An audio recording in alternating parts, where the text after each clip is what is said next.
langar að bjóða þig velkomin í fyrsta sögusvið Storytel og tilefnið að nú ný útkomin bók Þín rætur, bæði sem hljóðbók hjá Storytel og sem prentuð bók hjá Forlaginu og við ætlum að ræða aðeins hana.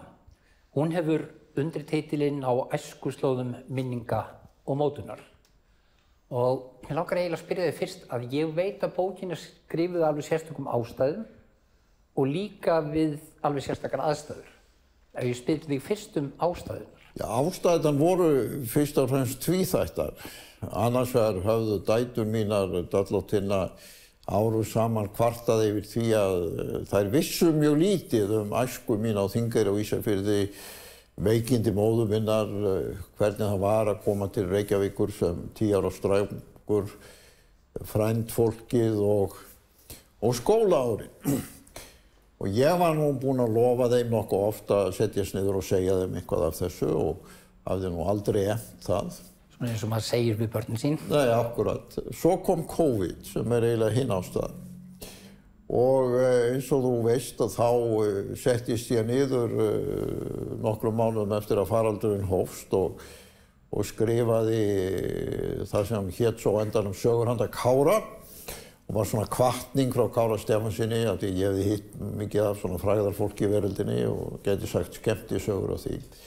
Og það var aldrei ætlunin hjá mér að skrifa aðra bók og reynda var aldrei ætlunin að gefa út þessar Sögur handa Kára en svo stóð ég bara fram fyrir því þegar þær voru komnar út og það var farið að vora og faraldurinn var enn í gangi og hvað ger ég á morgnana? Hvað ger ég á morgnana? Og svo ég sagði það er kannski best að efna bara þetta loforð við Döllóttinni. Svo ég settist niður og byrjaði að skrifa. En ég held að bókin hafi svo smátt og smátt í höndum mínum orðið öðrum þræði einhvers konar leit af sjálfum mér sem ungum dreng fyrir mig sjálfa, ekki bara fyrir þær.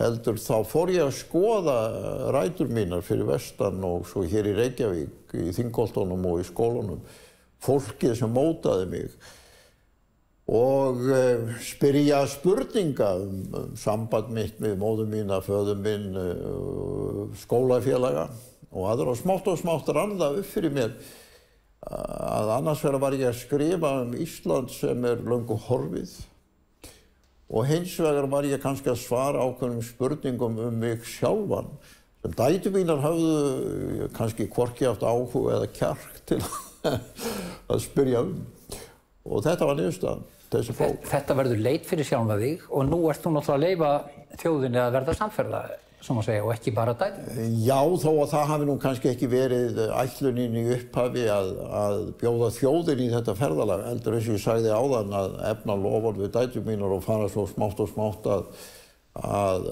leita sjálfum mér fyrir mig sjálfan.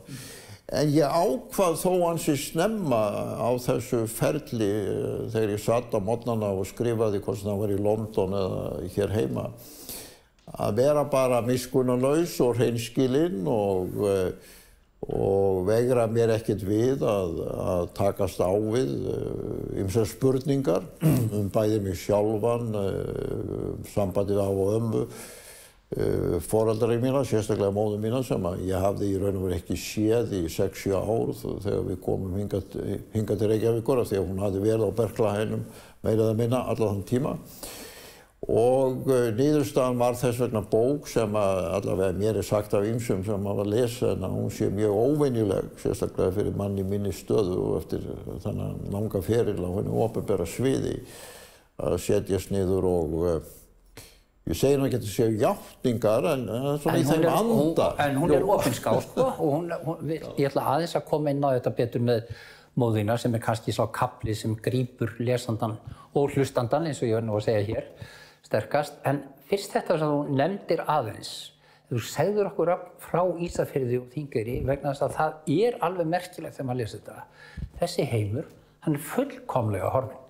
Hann er ekki hana lengur. Já, það er alveg rétt hjá þér. Þetta er lýsing á veröld sem var, veröld sem þú getur hvergi fundið. Jafnvel þó þú værir sagnfræðingur og færir í heimildaleit, þá myndi slíkum manni ekki takast að endurskapa Ísafjörð og Þingeyri með þessum hætti sem ég reyna að gera í bókinni. En þó munur á því tvennu að sko, ég fer frá Ísafirði 30 ára gamall. Faðir minn hafði þetta verið nánast allt í öllum með sínum félögum í Alþýðuflokknum á Ísafirði. Og svo kem ég aftur í hálfan vetur 9-10 ára áður en að við förum söður. Þannig að sá Ísafjörður sem til í vitund minni, ég spyr sjálfa mig, sko, var hann einhvern tímann til? Já, eða var hann bara sögur sem ég ólst upp við og sem pabbi og baráttufélagar hans voru sífellt að segja hverju öðrum, jafnvel þó við værum flutt söður. Háborg Alþýðuflokksins náttúrulega á landinu. Já, mikil ósköp, ég bara gæti nafninu Rauðibærinn, mikil glæsi tímabil í sögu íslenska jafnaðarmanna, en ég reynir líka að lýsa bæ þar sem að þessi forystumaður stjórnaði ekki bara bæjarstjórninni, stjórnaði kaupfélaginu, stjórnaði mjólkurbúinu, stjórnaði rækjuvinnslunni, stjórnaði nánast öllu því sem var einhvers virði að stjórna. En Þingeyri var þetta litla þorp. Og þar ertu frá 3 til 9 ára? Já, þar ég frá 3 ára aldri til 9-10 ára í 6-7 ár. Og þar man ég veruleikann og lýsi honum, þessu litla þorp. Og það er birt mynd í bókinni ef þú kaupir prentuútgáfuna. Þar sem tekin á Þingeyri það bil sem ég kem þangað strákur, 3-4 ára gamall. Og þá sér maður bara hvað þetta agnarlítið þorp. Og það engin hús í raun og veru í nágrenni við þetta litla hús af og ömmu. En ég reyna að lýsa þessu fólki sem mótaði mig og segi kannski í lokin á kaflanum Þingeyri, eða þeim bókarhluta, að án Þingeyrar hefði ég orðið annar maður. Þannig ég dreg þar fram á sviði mikið gallerí af fólki sem mótaði mig vegna þess að við krakkarnir, við fylgdust með öllu. Þú fylgdist með bátunum sem kom á landi, þú fylgdist með því ef einhver fór á fyllerí, þú fylgdist með náttúrulega sorg og gleði. Það var ekkert í þorpinu sem fór fram hjá okkur krakkarnum og það fræg setning sem Hillary Clinton gerði nú fræga í sinni bókum að það tæki þorp að alveg einstakling. Og ég að lýsa þessu þorpi. Og við finnum líka sem lesendur að það þetta þorp og reyndar Ísafjörður, en kannski meira sveipaður þeim sögum sem þú hafðir heyrt, sem þú tekur með þér hingað líka í pólitíkina og í svona þitt seinni tíma starf. Já, það í raun og veru, þegar ég reyna að svara því hvert var erindi mitt í íslenskum þjóðmálum, að þá kannski á endanum svarið Ísafjörður. Það að segja draumurinn að allt landið yrði eins og Ísafjörður. Já, eins og segir einmitt í bókinni. Þar sem hugsjónir, jafnaðar og samvinnu myndu ráða för. Og eins og ágætur vinur minn Össur Skarphéðinsson hefur sagt í umsókn þessa bók, Ísafjörður var samfélag þar sem forystakraddarnir í bæjarstjórninni stofnuðu kúabú af því að börnin vantaði mjólk. Og svo segi ég, held ég á einum stað að þótt að loftslagsmálin, norðurslóðir, baráttur fyrir afvopnun og allt þetta starf á alþjóðavettvangi og síðan þáttakan í stjórnmálum og forstatíðin séu þetta mikil af efnisþáttum og flókin málefni sem þar voru á dagskrá minna starfa, þá kjarninn í raun og veru Ísafjörður. Og þó ég fjalli ekki skólaár og mín í háskólaár í Bretlandi í bókinni, þá segi ég samt sem áður frá því að þegar ég kom til Bretlands ungur maður og fór að kynnast pólitíkinni þar og verkamannaflokknum sem þá tók fljótlega við völdum, Harald Wilson sigraði Íhaldsflokkinn í frægum kosningum og var forsætisráðherra árum saman, að þá sá ég bara verkamannaflokkurinn breski þá var eins og Ísafjörður í æðra veldi. Þannig að ég sannfærist enn frekar. Þú fannst það aftur þar? Já, þar, já. Ensku stöðvarnar, það Þingeyri. Já, mikilvægt. Og fólkið þar. Já, og það kemur, og þú ert hjá af og ömmu, og það kemur nú ekki allt til að góðu. Það náttúrulega veikindi móður þinnar, sem ég minnist þess ekki að þú hafi sagt og fjallað rækilega og þannig gert, sko. Nei, það alveg rétt. Ég hef ekki gert það.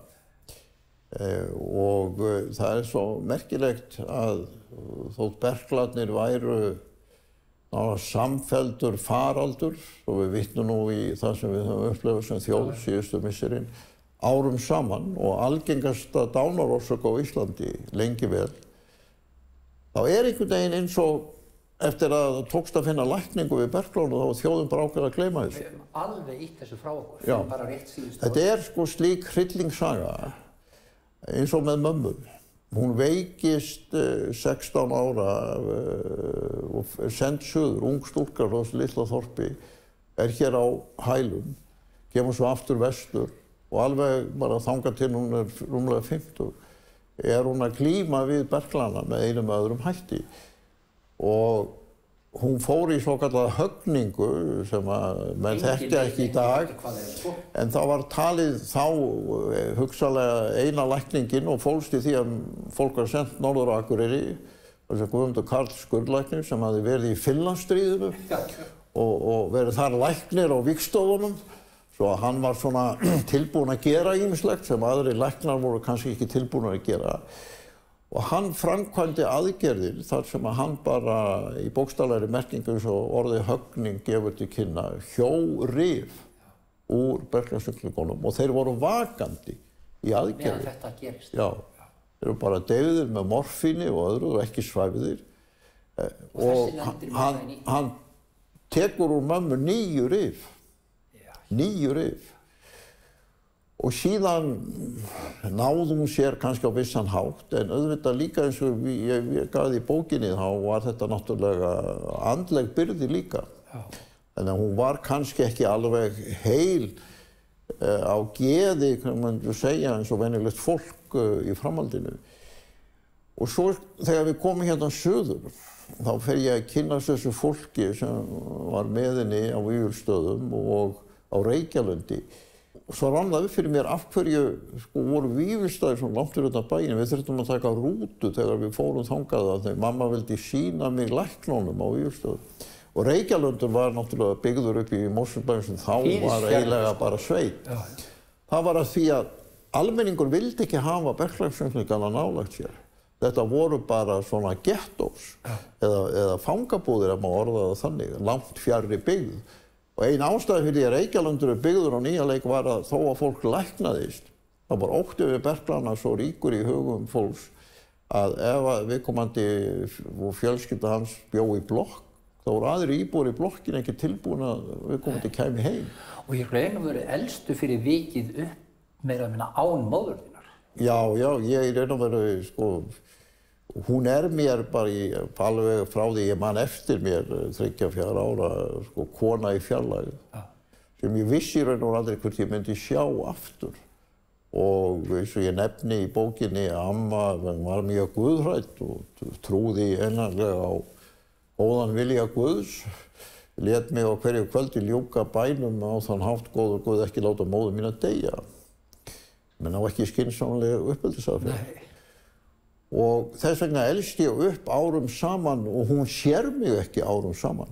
Ég sé hann ekki árum saman og ekki gleyma því heldur, sko, pabbi svo á Ísafirði, einn, af því ég sendur til að vomu og á þessum árum lokast allar samgöngur. Á veturna. Á veturna. Bara lokast í september, október og opnar kannski seinnipartinn í júní.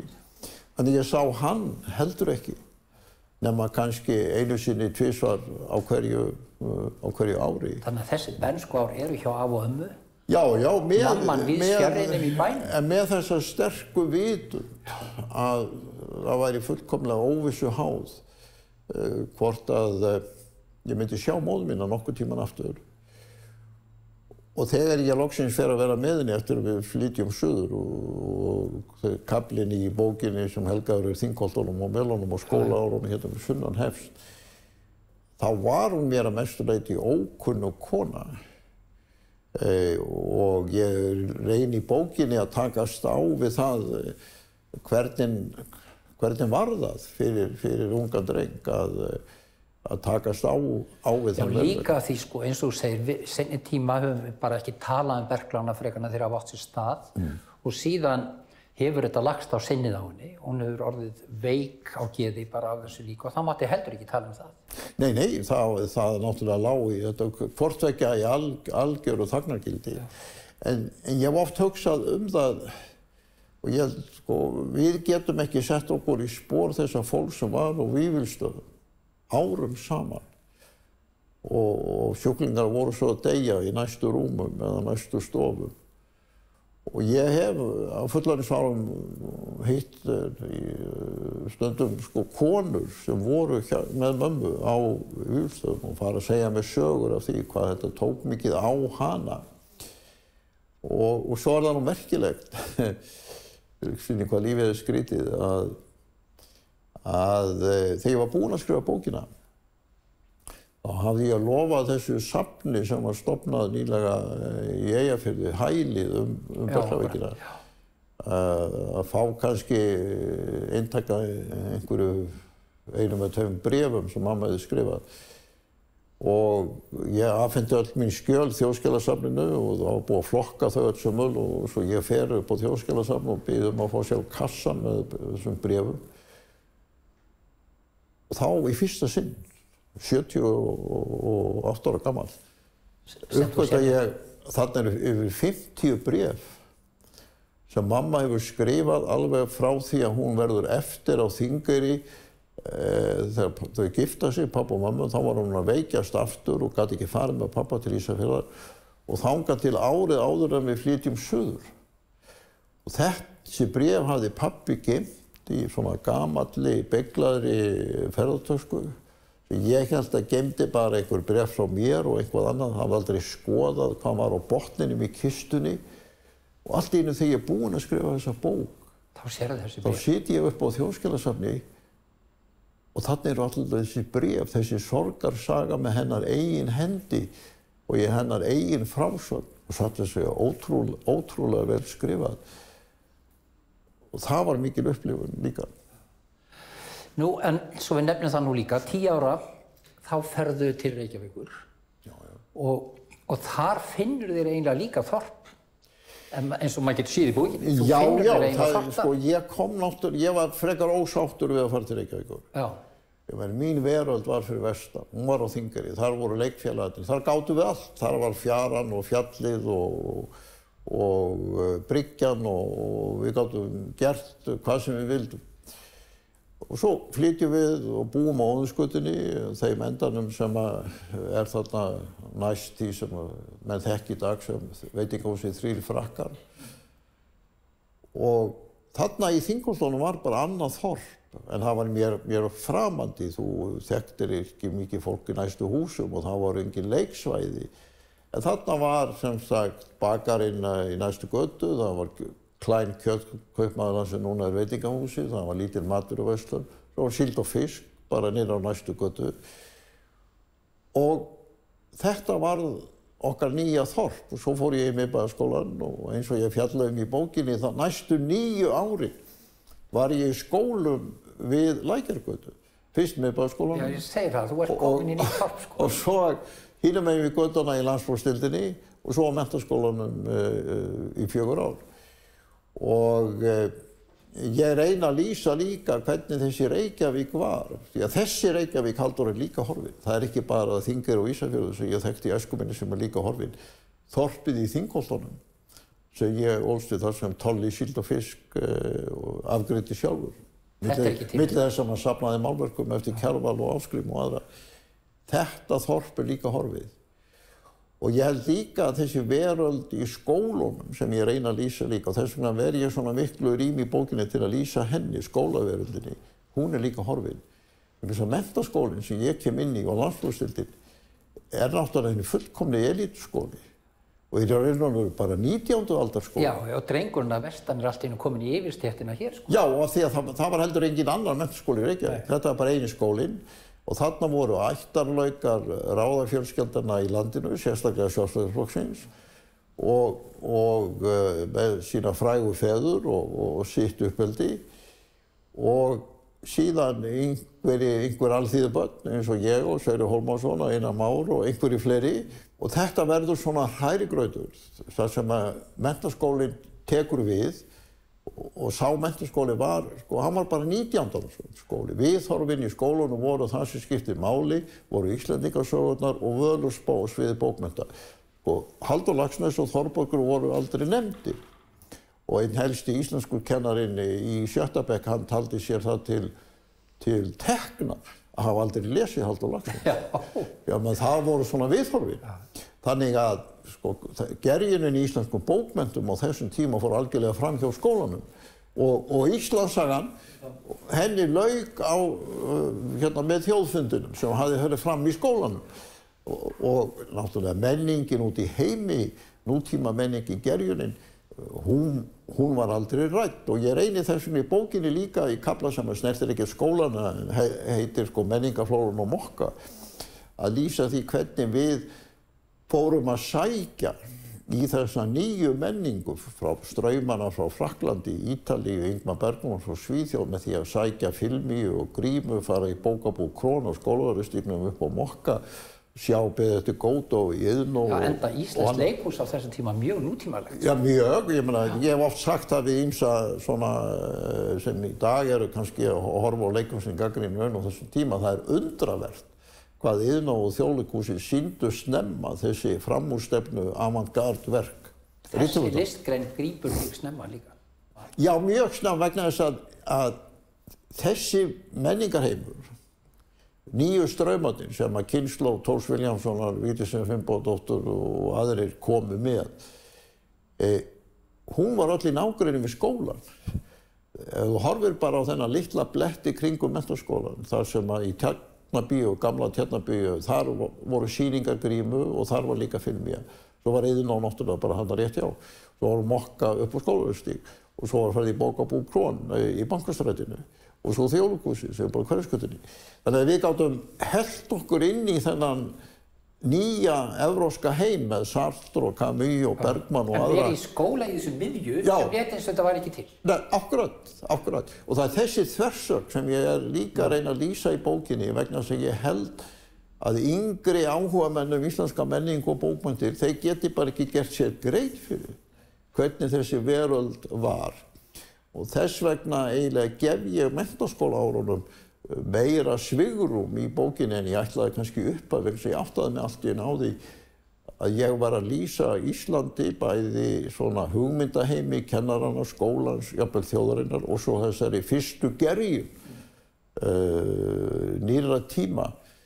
Og við vorum kannski svona síðasta kynslóðin sem að var í kennslunni sko 19. aldar fólk en í áhuganum sko avantgarde ungmenni á evrópskum mælikvarða.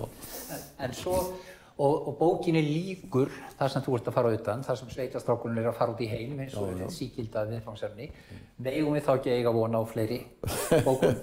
Það nú dálítið eftir því Við erum ekki alveg lausir COVID. Nei, það nú dálítið eftir því hvað kórónufaraldurinn heldur lengi áfram.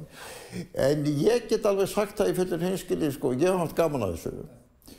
Og það er af því að þú ert nú búin að hóst við bókmenntir bara síðan manst eftir þér. Þá er það nú dálítið sérkennileg örlög fyrir mig, sko, að á gamals aldrei vera allt í einu orðið rithöfundur. En mér hefur fundist þetta skemmtilegu lífstíl. Mér hefur fundist þetta augrandi viðfangsefni, ekki bara skrifa textar sem ég ger nú bara með blekpenna á gamla máta, heldur líka sko púsa til, strika út og endurskrifa. Þannig að bókin hefur farið í gegnum þessi margar útgáfur þar sem ég som miskunnlausum hætti agað sjálfa mig við þessa nýju iðju. Og ég hugsa, ég muni halda því áfram ef að svona heilsa og tími og annað. En nú náttúrulega er ég ennþá með alþjóðlega verkefni sem eru fann að kalla á ákveðin tíma. En ég fór eftir ég var búinn að ganga frá þessu þá fór ég aðeins að skoða hvað gerðist svo með þennan unga mann sem ég skil við í Glasgow þegar hann er nýlendur og fer inn á salernið í gömlu flugstöðinni í Glasgow. Hvað var svo hann næstu árum?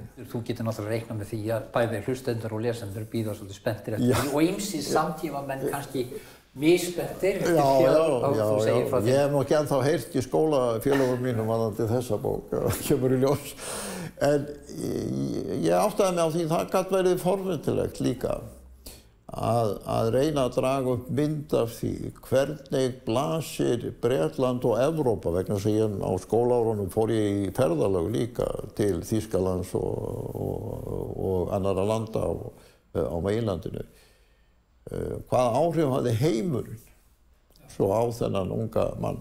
Sem kemur úr þessum í raun og veru 3 þorpum. Sko. Já, mikilvægt sko, vegna þess að Reykjavík, eins og þú sést best á því, öll mín skóla ár í Reykjavík, ég bara hann í Lækjargötu. Það svona mínútu gangur frá þessum 3 skólum. Og menningarlega, félagslega var Reykjavík þorp.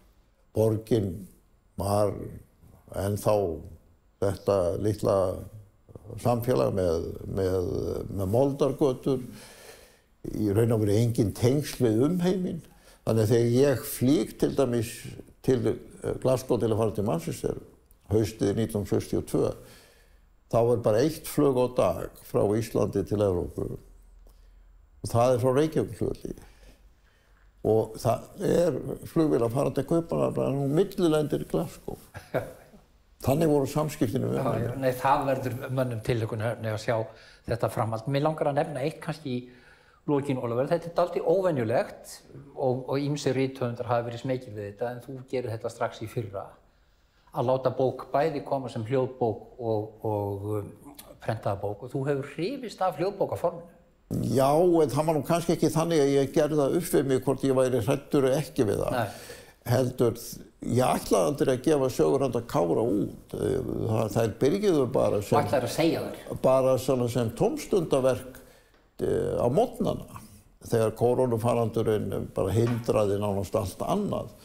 Svo var ég búinn að skrifa þetta 34 sögur eitthvað svona og þá fóru ýmsir að hvetja mig til þegar ég lifði að lesa þetta, að gefa þetta út. En ég fann mig ekki í að gefa þetta sem bók. Þannig ég lét sannfæra mig það að lesa þetta, segja sögurnar sjálfur. Þannig að það má eiginlega segja að þetta verið öfugt við það sem venjan, sko. Fyrst gefa mér prentaða bók og svo kemur einhver hljóðútgáfa á eftir. En hjá mér var þetta, fyrst komu podcastin, svo kom bókin á eftir. Þetta er nefnilega alltaf merkilegt fyrir okkur sem hefur lesið bókina að maður sem tekst á við hljóðbókaforminu þessum hætti, eins og þú gerir líka í þessari nýju bók, hann hafi glímt við stam í æsku. Nei. Það er óvanlegt. Já. En síðan áttaði ég mig á því, bæði þegar ég las sögur handa Kára inn, en ekki síður núna þegar ég las rætur inn, að við það að ég les textan, þá fær hlustandinn eiginlega réttari mynd af hvað ég að hugsa og hverju ég vil koma til skila, heldur en að lesa það á bók. Og það kom mér sjálfur mér dálítið óvart. Vegna þess að við þekkjum það báðir út með bók í hendi og lest síður á mismunandi hratt og fór og flettir og svo framvegis. En þegar þú ert að flytja textan og lesa hann og segja sögur, þá fara þagnirnar að skipta máli. Og það ég hef stundum sagt að í öðru tilefni, þagnirnar eru kannski mikilvægar en margt annað. Og svo gleymir maður sér líka við lestur, maður situr inn í einhverju lokuðu herbyggi hérna einn og les og maður fer að skemmta sér. Og ég fer kannski svona að hlæja með sjálfum mér í þessum textum og það skilar sér inn í lesturinn. Og það hafa margir sagt við mig sem lásu bókina, en hlusta svo á eftir á lesturinn hjá mér, að þeir hafi uppgötvað alveg nýjar merkingar og nýja skemmtun við að sjá þann húmor sem einhvern veginn gægist í gegnum lesturinn vegna því að ég gleymi mér og bara eins og við séum að tala saman við lesturinn. Þannig í raun og veru tel ég að hljóðbókin sé sjálfstætt form og öðruvísi og jafnvel á vissan hátt sannara og merkilegra, sérstaklega ef að höfundurinn les það sjálfur. Einhver atvinnuleikari myndi auðvitað fara öðruvísi með textan. En nú þarf ekkert að eiginlega hvetja mig til þess að lesa bókinn vegna sem ég tel að með því að gera það ég að komin því skila með ítalegri hætti heldur en með því að láta bara forlag gefa hann út og selja hana í bókabúðum. Þetta held ég að hljóta teljast mjög fín lokaorð hér á sögusviði Storytel. Takk fyrir komuna. Þakka þér fyrir.